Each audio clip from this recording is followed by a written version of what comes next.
Chinggizis were practicing different religion and speaking different languages and were ruling over different territories.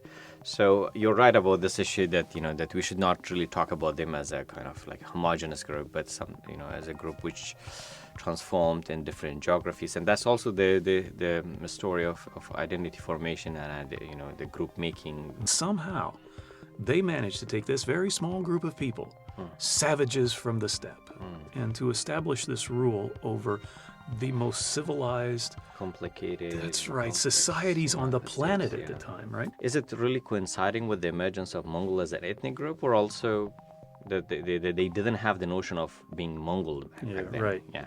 Ibn Khaldun has that theory that, the first generation are conquerors, the second generation enjoys the fruits of that conquest, the third generation are the conquered.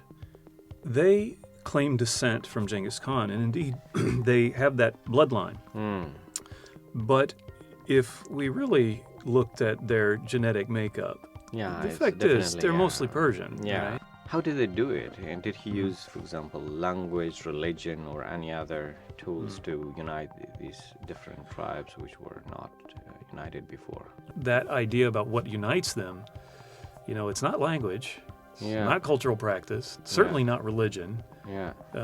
It's frankly very little that keeps them united. That's Mughal. That's So right. it looks like the word Mughal back then had a different meaning. Certainly in that period, others looked from the outside looking in, they're one undifferentiated mass. The Mongol conquest was always associated with the massacres and genocides and destructions.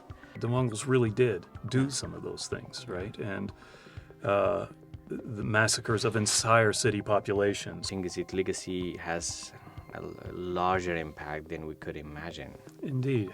And I think that the way this conversation has gone is actually quite exemplary, quite a good example of why we should study this history. One, we've talked a lot about identity.